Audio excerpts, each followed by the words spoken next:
Amados irmãos, boa noite, mas boa noite mesmo.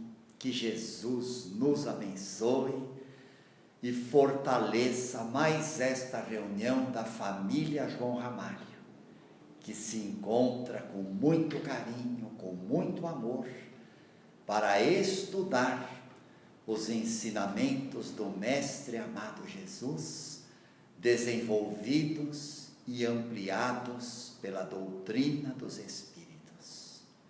Nós queremos nesta noite cumprimentar efusivamente a todos, desejar uma noite de muito equilíbrio, de muita alegria, que este nosso encontro possa detonar dentro de cada um de nós uma retomada de posições, recuperando o ânimo, a alegria de viver, o desejo de ser útil, de valorizar a oportunidade abençoada da reencarnação e de prosseguir adquirindo patrimônios espirituais e ressarcindo comprometimentos e culpas do pretérito, transformando todo este material em libertação.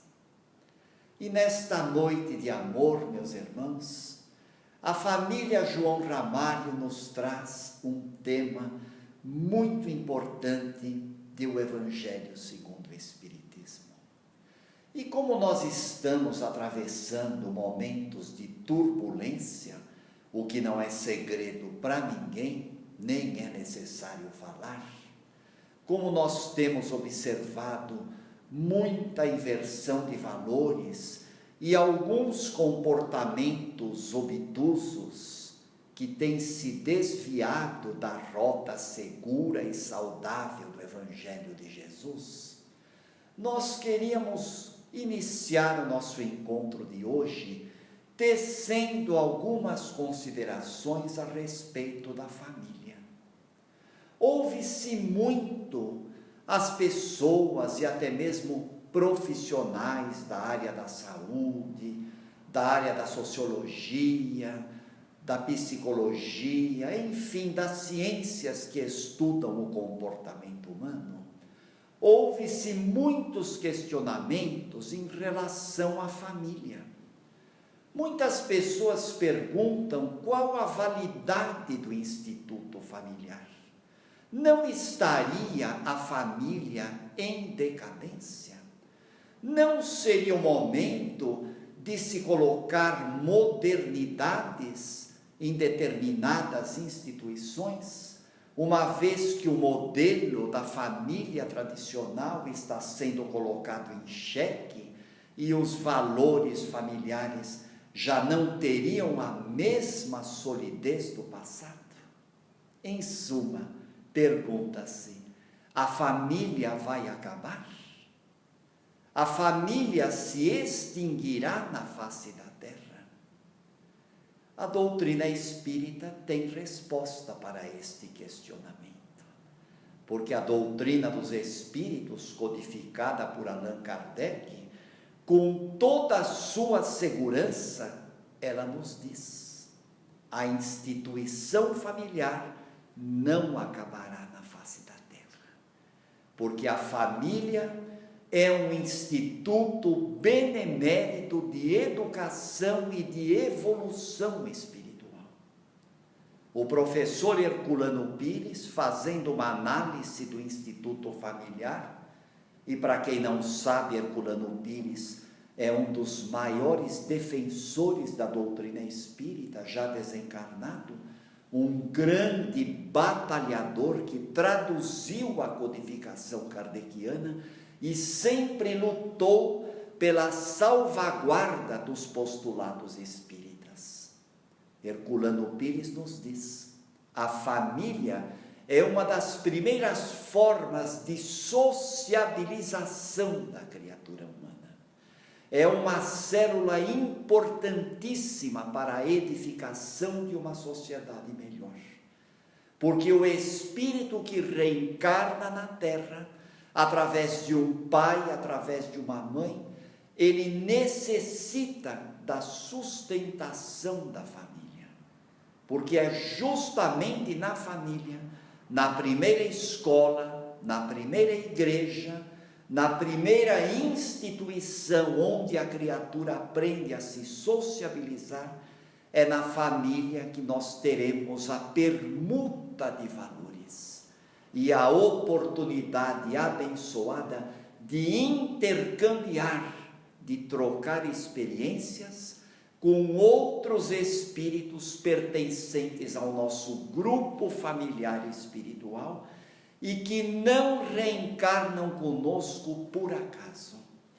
Ninguém se liga a companheiros dentro de uma família, seja na condição de pai, de mãe, de filho, de irmão, de tio, de avô, sem razões fortes, sem razões poderosas. Portanto, meus irmãos, a própria sociologia, a própria antropologia, a própria psicanálise, a psicologia da educação e a sociologia da educação referendam a importância da família como célula básica para a estrutura de uma sociedade harmônica, equilibrada, solidária e feliz.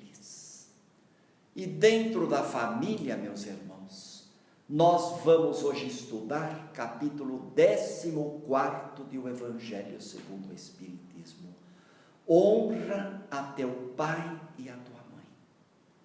Em várias ocasiões do Evangelho, relatadas pelos evangelistas Marcos, Lucas e Mateus, na passagem referente ao ensinamento que Jesus dá ao mancebo rico, nós vamos encontrar o mestre falando: honra a teu pai e a tua mãe. E este ensinamento de Jesus, ele vem de lá do Antigo Testamento, onde lá no livro do Êxodo, que representa o segundo livro do Antigo Testamento, que conta a história da saída do povo hebreu do Egito, nós vemos Moisés, sob inspiração mediúnica, recebendo do plano espiritual as tábuas dos 10 mandamentos. E ali está, no 4º mandamento: honra teu pai e a tua mãe, para terdes uma vida dilatada sobre a terra, que o Senhor teu Deus te haverá de dar. E o que é honrar o pai e a mãe, meus irmãos?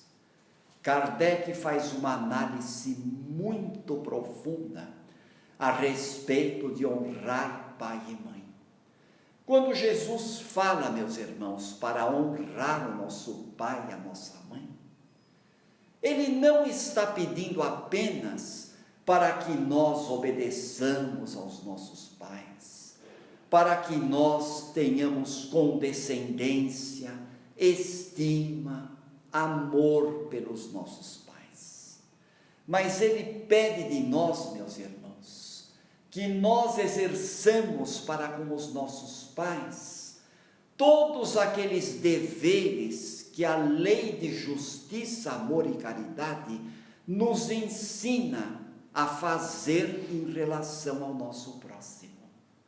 Então, honrar o nosso pai e a nossa mãe, meus irmãos, é envolver os nossos pais na gratidão, respeitá-los, envolvê-los em amabilidade, em muito amor, em gratidão, e de cumprir para com eles, e de maneira até mais intensa e muito mais amorosa, tudo que a caridade nos manda fazer em relação ao nosso próximo.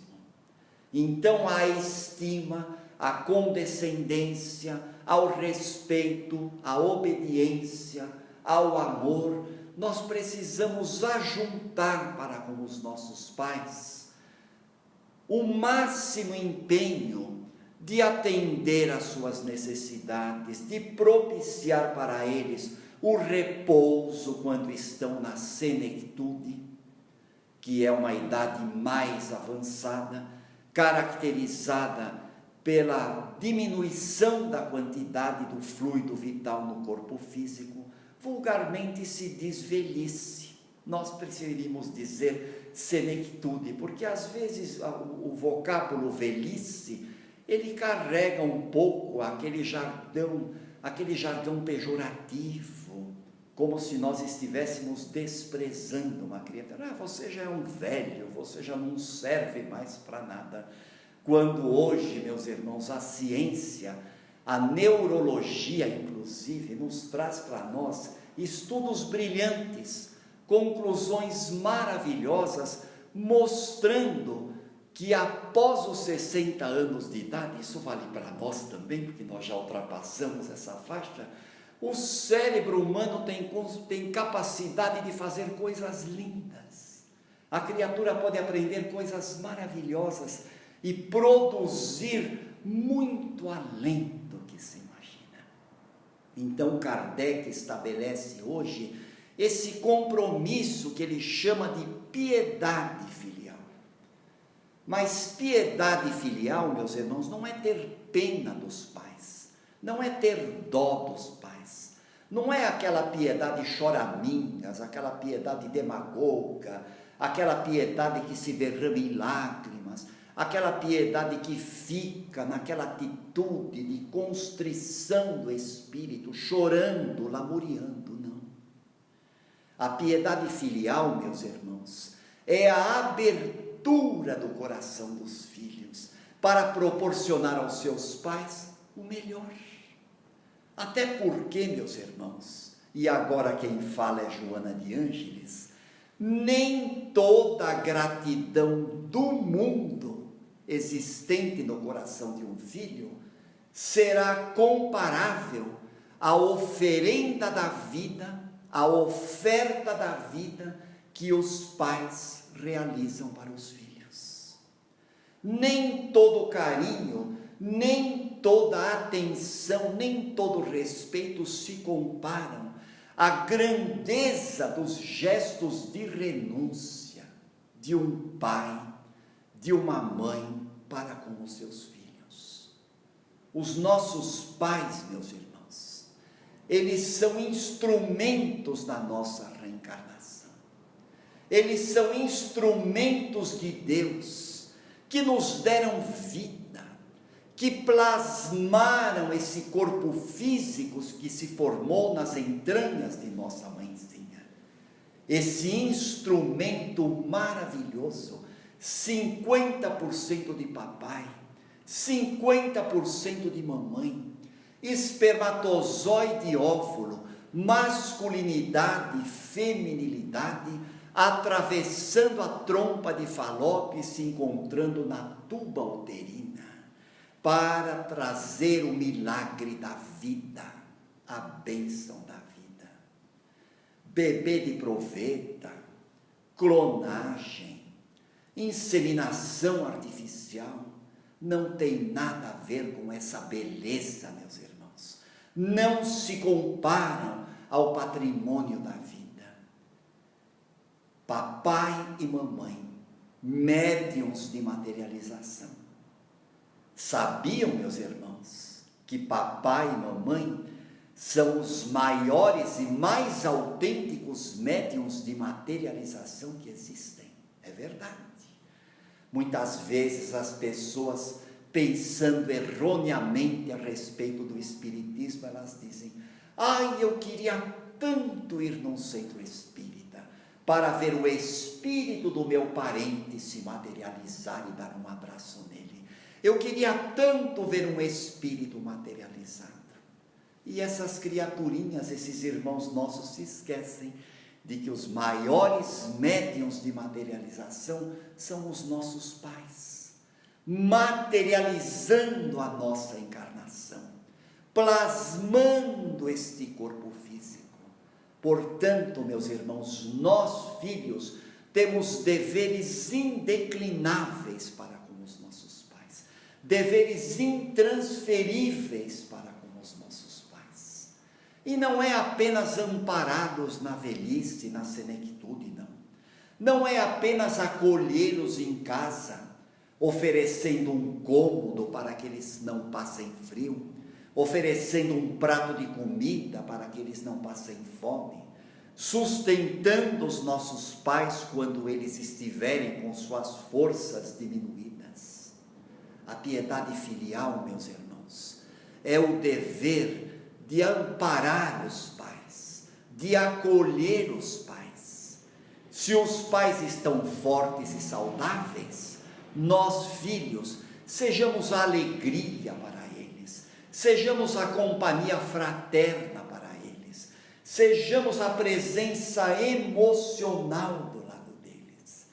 E se por um acaso a doença os tenha visitado, sejamos o socorro, sejamos a assistência, sejamos a presença constante, sejamos a companhia, sejamos os representantes de Jesus junto de nossos pais.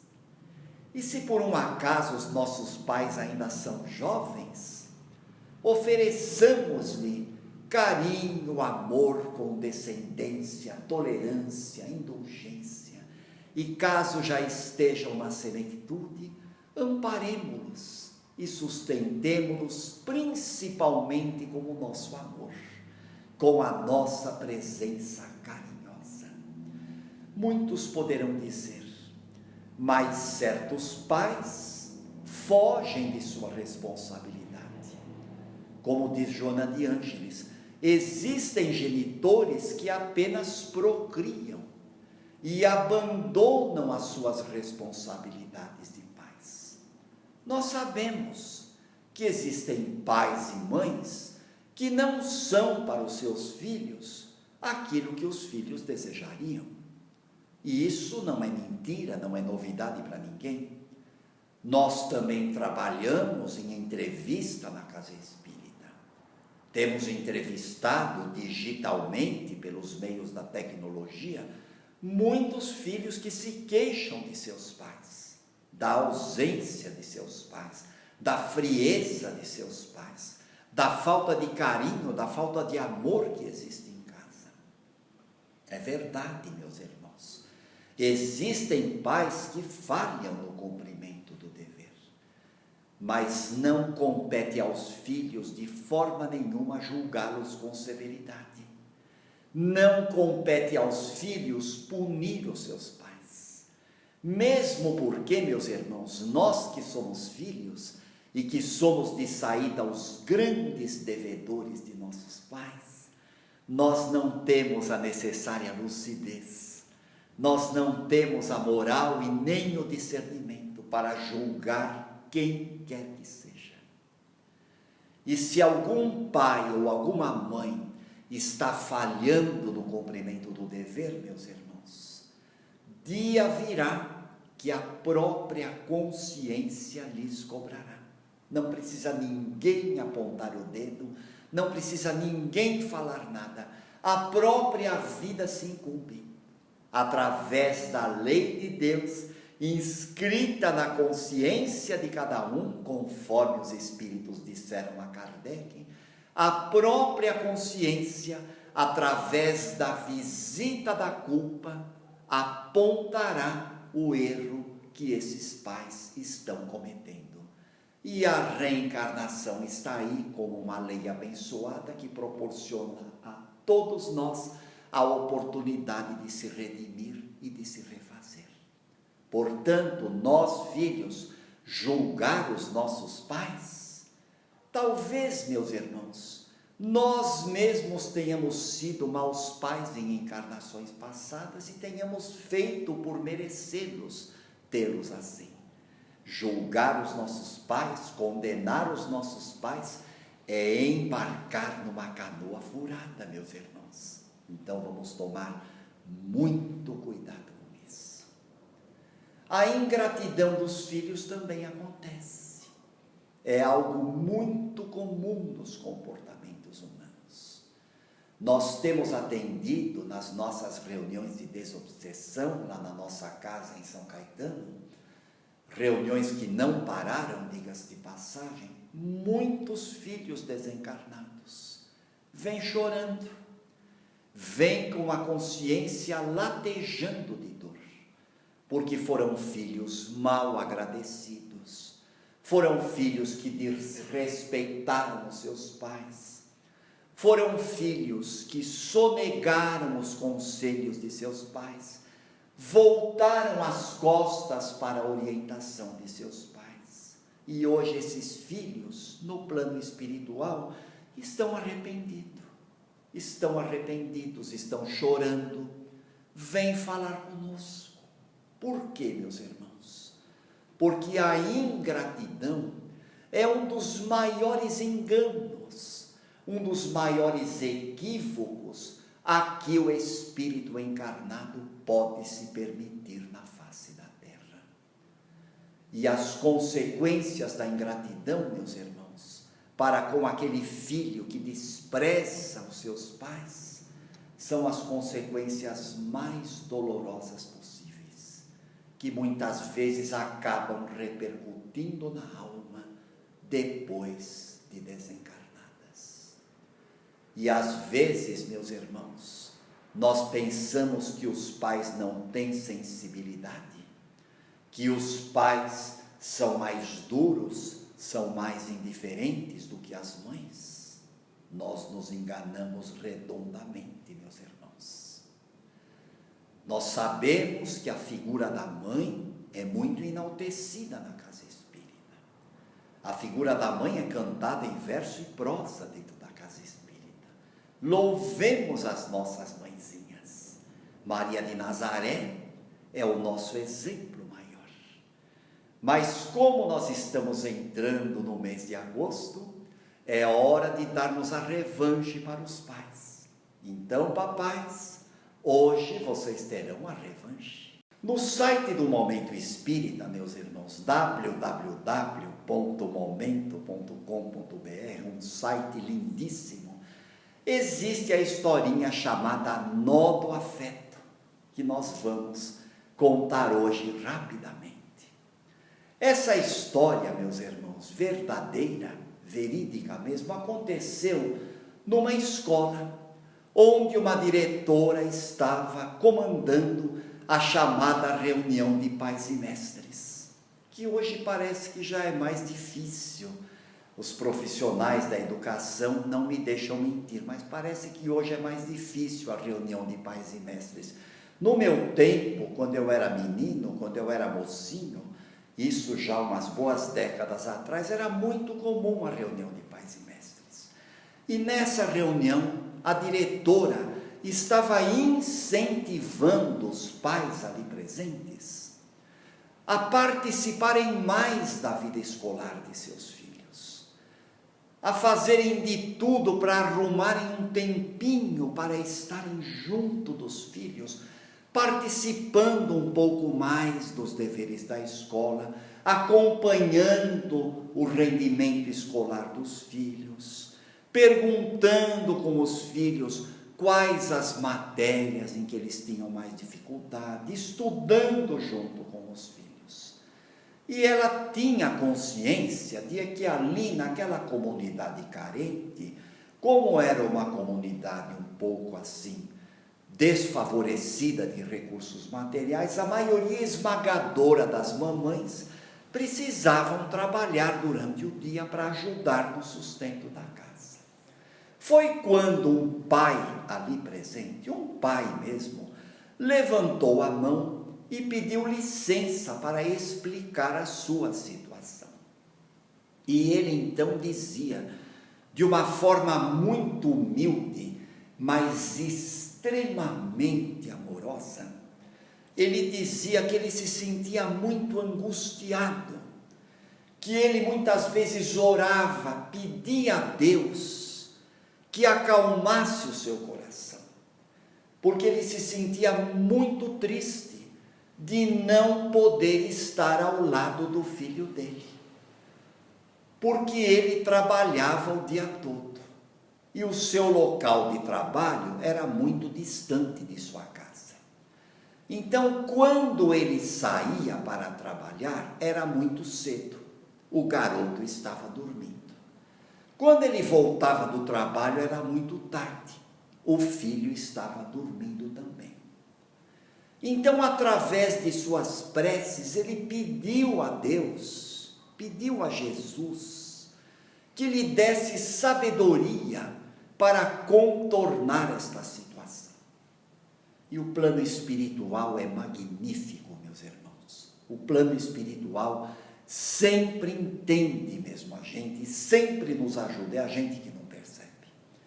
Foi quando ele se sentiu intuído a conversar com o filho, a explicar para o filho que por causa do trabalho, como ele era obrigado a sair muito cedo de casa e a voltar muito tarde para prover o sustento da família, ele combinou com o filho o seguinte: todos os dias em que ele chegasse do trabalho, que ele chegava muito tarde, e o filho estivesse dormindo, ele se aproximaria do leito do filho e daria um beijo bem amoroso no filho. E para que o filho tivesse certeza, ao acordar no dia seguinte, de que o pai tinha estado ali no quarto e dado um beijo no filho, o pai iria deixar um nó na ponta do lençol da cama de seu filho. Então, todos os dias, quando o filho acordava para ir à escola e o pai já tinha saído para trabalhar, o filho percebia o nó na ponta do lençol ali na cama. E olha, gente, essa história foi tão emocionante que até Pedra chorou naquele dia, viu? As mães se emocionaram profundamente, os outros pais também. E a diretora, muito emocionada, se emocionou mais ainda quando ela foi ver o protocolo escolar daquele menino, do filho daquele pai, e constatou que era um dos melhores alunos da escola. As professoras não se cansavam de colocar elogios no prontuário do menino. Um menino amoroso, um menino que ajudava as professoras, um menino que auxiliava os coleguinhas a entender a matéria, um dos melhores alunos dessa escola. Então, esse nó afetivo, meus irmãos, para esse filho, valia muito mais do que qualquer mesada, gente. Valia muito mais do que qualquer brinquedo. Por quê? Porque este era um pai que se fazia presente. Este era um pai extremamente amoroso, um pai extremamente sensível, mostrando, meus irmãos, que nós podemos ter várias maneiras de nos comunicarmos com os nossos filhos, mesmo que seja apenas um nó, mesmo que seja apenas um laço no lençol. Não há necessidade daquelas palavras bonitas, daquele vocabulário refinado, daquela retórica, de jeito nenhum. Basta a linguagem do coração. É importante que os filhos sintam essa linguagem. E este pai praticava a linguagem do coração. E sem perceber, estava infundindo no coração do seu filho os valores espíritas, os valores evangélicos, que são os valores do amor, os valores do perdão, os valores da gratidão. E o quanto esse filho sentia a sensibilidade paterna. Para mostrar, meus irmãos, que os pais também têm sensibilidade, que os pais também sabem amar. No coração de um pai idoso, no coração de um pai que está numa idade provecta, está pulsando aquele mesmo coração que viu o seu filho nascer na maternidade e embalou com seus braços fortes aquela criança no seu colo. É por isso que hoje, meus irmãos, muitos filhos jovens dizem a seus pais: eu deixei de ser criança, pai, mas eu quero que o senhor saiba que o senhor é o homem mais importante da minha vida. Sabe, velho, muitas vezes eu me desentendi com o Senhor. fui mal criado como o Senhor. Tivemos desavenças, mas nem por isso o Senhor deixou de ser o homem mais importante da minha vida. Hoje, velho, contemplando as suas mãos que já ganharam algumas marcas do tempo, eu enalteço essas mesmas mãos que foram as primeiras que seguraram as minhas mãos inseguras na infância. Percebo, Pai, que hoje os vossos passos já estão vacilantes, mas os vossos passos foram os passos seguros que orientaram os meus primeiros passos na infância. Sabe, Pai, eu sei que o Senhor não está muito atualizado com essas tecnologias novas, mas tudo isso acontece, Pai, porque o Senhor muitas vezes abriu mão de fazer coisas para o Senhor, para que eu pudesse estudar, para que eu pudesse fazer uma faculdade, para que eu pudesse fazer um MBA, um doutorado. Sabe, Pai, eu percebo que hoje os vossos olhos já têm tanta dificuldade para ler algumas palavras, e quando o Senhor me pede, eu leio com muito gosto, porque eu nunca me esqueço das palavras que o Senhor repetia 1000 vezes para que eu aprendesse a falar. Sabe, velho, obrigado por tudo. O Senhor sempre está presente na minha vida. Obrigado por essa amizade, obrigado por essa indulgência, obrigado por esse amor. E quando nós vemos, meus irmãos, no Antigo Testamento, honra teu pai e tua mãe, para terdes uma vida dilatada sobre a terra que o Senhor teu Deus te dará. Na verdade, meus irmãos, essa terra prometida, que Deus havia prometido aos israelitas no Antigo Testamento, é uma terra espiritual, não é uma terra material. Os judeus não tinham terra, e no tempo de Moisés, as ideias dos judeus ainda eram muito tacanhas, eram muito restritas acerca do plano espiritual. Os judeus eram mais tocados pelas coisas que viam do que pelas coisas invisíveis. Por isso que Moisés lhe falava da terra prometida, porque eles desejavam uma terra e eles acreditavam que, se fossem obedientes a Deus, viveriam na terra de promissão por muitos anos. Quando Jesus chegou, o raciocínio judeu estava mais evoluído. E Jesus então diz: meu reino não é desse mundo. É no meu reino que vocês precisam procurar as recompensas, e não no imediatismo na terra. Com isso, a terra prometida se transforma numa terra espiritual. E quem honra seu pai e sua mãe, quem valoriza, quem agradece, quem envolve seu pai e sua mãe na prece, tem uma vida dilatada, ou seja, uma vida mais intensa, uma vida mais feliz e uma vida mais dinâmica, porque está cumprindo a lei abençoada de Deus, que é toda de amor. Por tudo isso, meus irmãos, a família não vai acabar na terra de forma nenhuma. A família não vai desaparecer.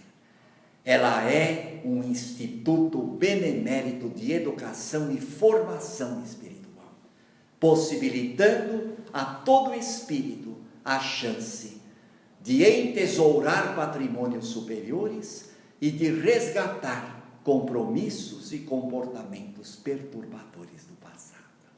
Que Jesus nos abençoe.